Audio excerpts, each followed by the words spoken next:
All right, Bruins fans, do we think UCLA will be competitive in basketball in 2024 when they head to the Big Ten? We'll talk about that on Locked On UCLA. Let's get to it. You are Locked On UCLA, your daily podcast on the UCLA Bruins. Part of the Locked On Podcast Network, your team every day.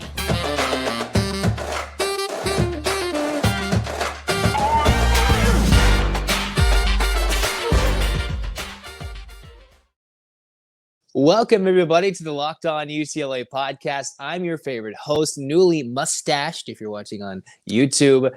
Thanks for tuning in. I'm Zach Anderson-Yoxsimer, and thanks for making Locked On UCLA your first listen each and every day. It's free wherever you get your episode, and it's available on YouTube. So like, comment, subscribe, download, follow at Locked On Bruins on Twitter. Thanks for joining the show today.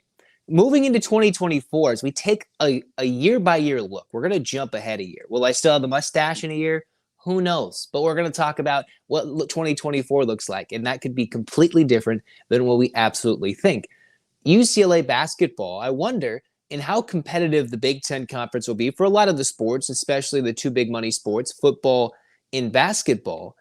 You wonder which team is actually set up better to immediately compete in the Big Ten come the move to in 2024 in July of next year.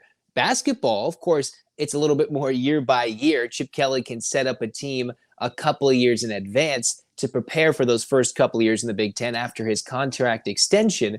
For Mick Cronin, one wonders, what's this roster going to look like in 2024? Can they compete with the Big Ten gauntlet that's going to be coming up in years to come? Remember, Purdue, who everybody thought was still fraudulent, had a good team and they lost in the first round. But every team in the Big Ten had over 10 or more losses, having to travel across the country. And one wonders how UCLA will fare, considering they don't really have any warm recruiting trails yet on top U.S. high school recruits. Because I've read a little bit of the Bruin Report online. The Bruins are shifting a lot more towards overseas recruiting. And while we're still waiting for DeMar to come in 2023, and we're expecting him to leave after that year, Clark and Bona, even if they do come back, I would assume that they are both gone next year after 2023, even if they do. So what does that leave UCLA? That's if Lazar Stefanovic can stay. That's if McClendon, Andrews decide to develop, or not decide, but if they do develop on the court, Elaine Fibleul, if he stays more than a year. Will UCLA basketball actually be ready? We could talk about football all day long, right? You've got Dante Moore. You've got guys in skill positions, linemen and recruits who know what's coming in the Big Ten, and they've got skills. They've got skill players who are ready to compete in the Big Ten right now, in my humble opinion. And whether it's Dante Moore as a quarterback or not, they will be set up in the Big Ten for years to come, at least for the first cycle of recruits. Basketball-wise, I just wonder how ready UCLA will be. It goes from we don't really know what 2023 will look like into 24. And then next year, let's take a look at some of the top recruits that UCLA is going after. They're going after Flory Bidunga. He's from Kokomo, Indiana, 6'9" center. He's the number one center at his position. Would that work after UCLA gets in a Damara potentially, as we expect, and a Bona back, and they both leave? Bidunga could fit in really nicely. Isaiah Elohim, who, from Sierra Canyon, 6'5" guard, top 3 product in the state of California, top 20 guard. UCLA status in terms of recruiting those top 2 guys of the top 20, top 15 in the country, according to the 24/7 composite, 24/7 sports composite. UCLA hasn't put their hands in some of those guys.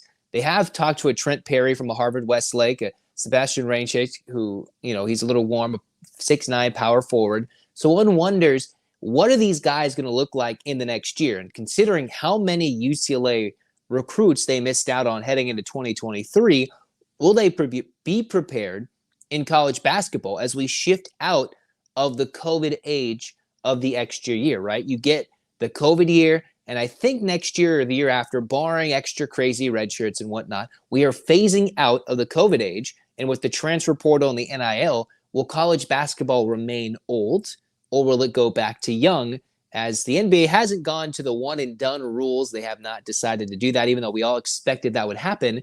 I still think, or I guess not the one-and-done, but from high school immediately you can be eligible or then go to college. They haven't done that. The one-and-done, I think, might become more of a factor although NIL could play a role in that. And how big and how ready is UCLA's collective, the men of Westwood, to come help that out? And is UCLA really, I know they're making this move. Martin Germain made the big move, but is Mick Cronin, and while I will not doubt his coaching expertise, how ready is this roster looking like in 2024? A little bit different in basketball, I know. It can look a lot better come next summer. And heck, this year's team is still up in doubt in 2023 with the NBA draft deadline and the withdrawals and everybody who they could still recruit, the portal being open until mid-May. Of course, there's still a lot of question marks. But hey, the Big Ten's coming, and let's take a look at who is in first place really quickly from last year.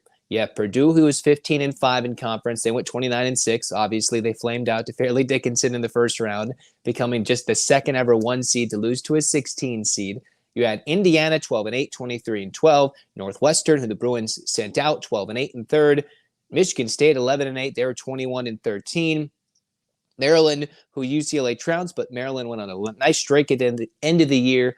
Illinois, Iowa, that doesn't include a Michigan, Penn State, Rutgers, who are all teams that were above 500. Wisconsin, these are all teams that could be very good in years to come. And one thing we have to factor in is the travel for UCLA. How are they going to break this down in the Big Ten in 2024 to 2025? Those are all things that have to be factored in because you get your 7-7, I believe, home games. At least that's what they had. You have 7 home, 7 road, and then you each get 3 single home and single road games is how they've broken it down this year in the Big Ten. I think football might be ready to compete earlier in the Big Ten than basketball. That is my hot take. That's my hot opinion. Can football not, yes, am I going to say they're going to win a Big Ten title? No, that's not what I'm going to say. But in terms of having a quality winning result, I think UCLA football, at least in that first year, if we expect all the players to develop and Chip Kelly's ability to win the portal, the football team could actually look pretty decent come that first year or two in the Big Ten. Basketball, I'm just trying to see what this recruiting trail looks like as they begin to go more overseas. And I know the brand of UCLA is extremely iconic, and with the exposure when it comes to the overall things, if you hear the horn in the background, oh, well, I can't really deal with that. If you've got all these things, I just wonder, what is the next step? Mick Cronin's got something up his sleeve. I just don't know what exactly it is yet. My hot take, I think football initially starts a little bit better than basketball. Does that mean they win a conference championship and they're in the 12-team college football playoff? We're not going to go that far yet. We have to see how the 2023 seasons go. But until UCLA men's hoops decides to go and get some key recruits, get some top 5 players, maybe another 5-star again, then we have to wait and see, are they really going to compete immediately in the Pac, in the Big Ten, comparing this last year to the Pac-12. Speaking of recruits, another program at UCLA got another 5-star. Speaking of 2024 in that Big Ten, one team's getting it cooking. We're going to tell you about them when we come back. But first, let's talk to you about Birddogs. They're coming along, and if you've never heard of Birddogs, it's because I don't really know what you're doing. Birddogs are extremely comfortable. You feel great wearing them. You look better. I look better. Come on. Birddogs, let's do it. Because their stretchy fabric makes my legs look great. Hey, it's summertime, and whether you're sitting in humidity across the country, whether you're sitting in cool weather in beautiful spots of California, or wherever you're sitting across the globe, watching this, listening to this, they're comfier than any other of my shorts and pants. I dig the comfy. I dig it in the comfiness. But, it gives me the freedom to wear shorts or pants on the golf course, meeting, dates, hanging out with friends. All you have to do is go to birddogs.com/lockedoncollege. When you enter the promo code LockedOnCollege, they'll throw in a custom Birddogs Yeti-style tumbler with every order. It's where comfy meets how you look good. Go to birddogs.com/lockedoncollege. Cruising on in Locked On UCLA, Zach Anderson-Yoxsimer with you guys.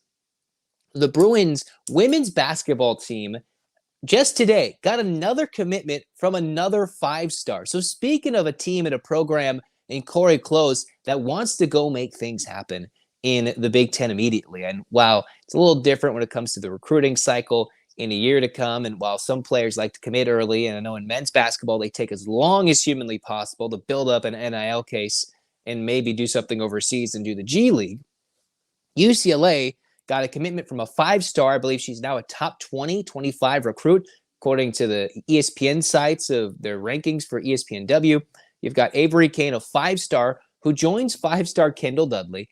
And then you've got Elena Abesayon. I forgot how I say her name, but the finished product. So I'm sorry for butchering the name there, but you've got an overseas product. You've got a 5-star and another 5-star. UCLA, who recently just got the transfer portal in, getting the Stanford transfer, who was the top recruit in 22, to pair the second best recruit in 22 with the top ranked recruiting class, or one of the top ranked recruiting classes in the class of 2022. You bring all that back this year, and then you've got, one last year of Charisma Osborne and Cam Brown. Those two leave.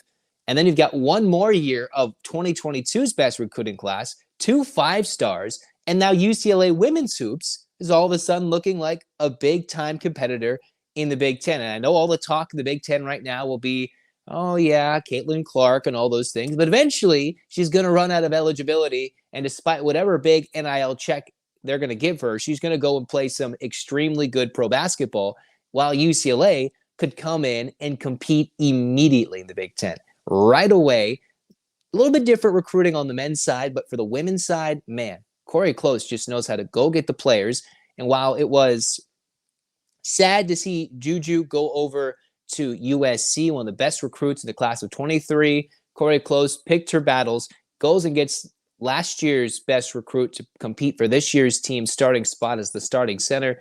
And then a year later, you're going to bring almost all those players back, try to replace your leading scorer in Charisma Osborne. And I think this program is looking extremely, extremely good for years to come because, why not? It's going to be some fun environments when you go play in Iowa or other places across the country. And man, oh man, a 5-star Avery Kane. She's from Santa Maria, 5-star product. And kind of looking at the Santa Maria Times, that broadcasted quite a bit in the Santa Maria Times. She's currently ranked, or I think she was 20th earlier in the month of February. She was number 31 on the 2024 ESPNW 60 ranking.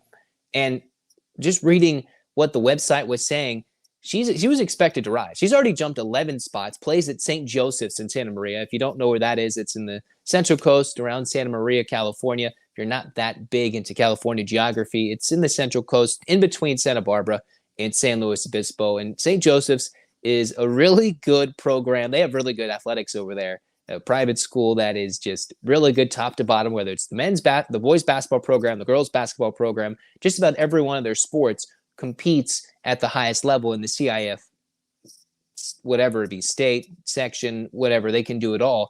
And the way they described Avery Kane is how she's under control, fundamentally skilled as any guard in the country. She's 6 foot, and has the skills to play multiple perimeter positions. A lefty stroke, and hey, we saw London Jones have a good lefty shot this year quite a bit, and range well beyond the 3-point line. Footwork that allows her to maneuver without overuse of the dribble, and is both a separator, which is refreshing in today's game, is quote-unquote what it said based on, I think, the Santa Maria Times quoting ESPNW's article and talking about Avery Kane, who decided to say, hey, she's a smart defender, uses her length, positioning to make plays, and made a big impression. And man, oh man, she is a baller. Look at UCLA women's hoops. They're going to do things for years to come. They could compete for a national championship this year, and they can certainly be on the short list to compete for an immediate Big Ten Conference championship in 2 years' time with what Corey Close is bringing together. Now, how do they handle the travel with all the teams and all the sports? That is the wonder that we have to find out going forward. But in the meantime, that is just what they're going to find out. All we know is that UCLA is stacking up the talent on the roster for years to come, and I think they're going to be pretty good. Cruising on into segment 3 of Locked On UCLA, another sport that's seeing somebody leave, not something or anything else, UCLA beach volleyball. We're going to kind of combine a couple of segments, go between softball and beach volleyball in this final segment. Beach volleyball, if you missed the news, is a program who just lost, unfortunately, in the national title matchup against USC, despite being the number 1 seed overall. We thought we had a men's volleyball and a beach volleyball championship coming in back-to-back weeks. Thought we were getting up to 122 in national championships. Did not happen because the Bruins fell short to those team across the city, just across town.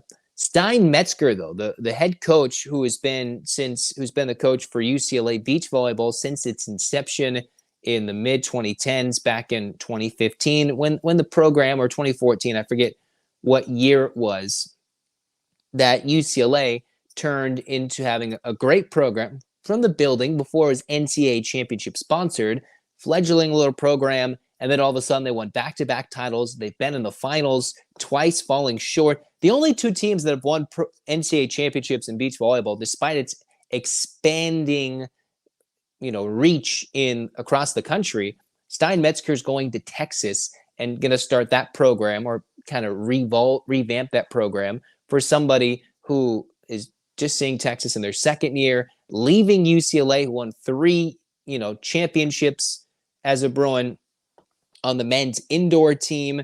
And then you've got, what is UCLA going to look like next, right? They had all these players looking ready to go to win the title this year. They fall short. And instead, the Bruins will have to not settle, I guess, but they'll move on with an interim head coach right now, Jenny Johnson-Jordan, who has been side by side with Stein Metzger. Reading this talk on volleyballmag.com, he just thought, wow, just the resources available, the time to do it. He's been in UCLA. He's been around LA for a while, a native Hawaiian, but he decides, hey, he's going to go to Texas and grow the sport. Just talking about, even though UCLA, the big brand, moving to the Big Ten, you can still see what the SEC money, right? Because remember, Texas and Oklahoma will be moving to SEC pretty soon. That money, that additional fervor to be good at literally anything athletic, any sport, any kind, whatever it is, Texas is throwing money at him. And he says, hey, I'm going to go do this. Look at the resources we have. I've already brought UCLA to new heights. We want to see someone else win a title. It's not what he said.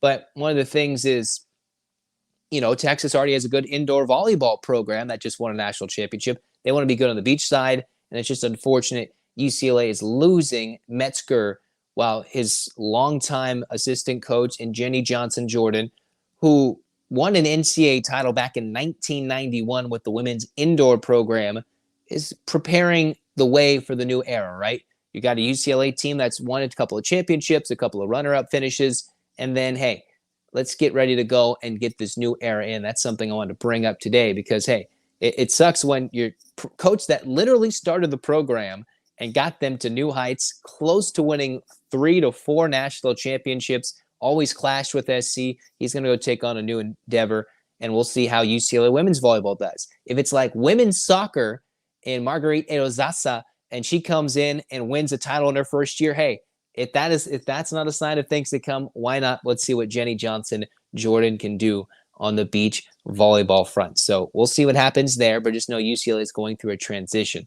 One last little update for UCLA softball as we like to end things. I was seeing Maya Brady is a top 3 finalist for National Player of the Year, and quite frankly, I'm not sure how she doesn't win it. She's just an absolute baller. I know there's great talent across the country. You've got 8 Bruins who are named NFCA All West Region, which, tied a program record this year with 7 players named to the NFCA West All Region first team. You've just got player after player who is ready to go for this Easton Stadium Regional in Los Angeles.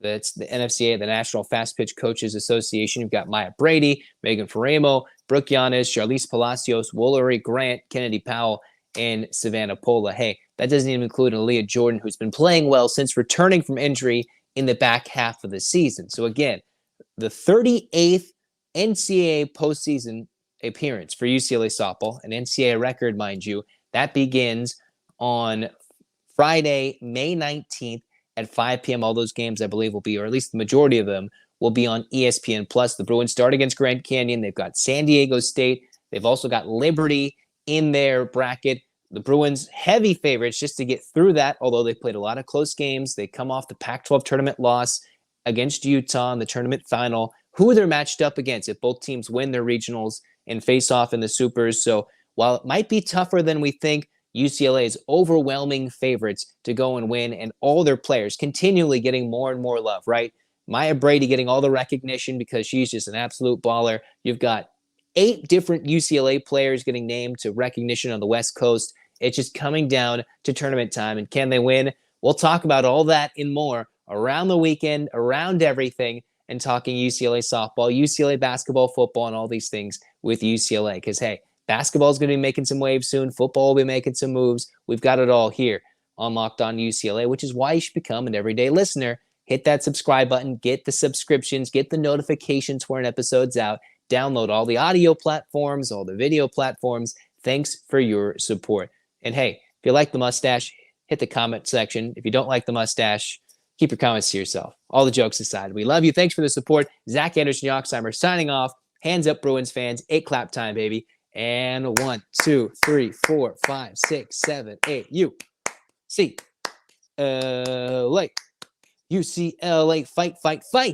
This has been Locked On UCLA. Go Bruins.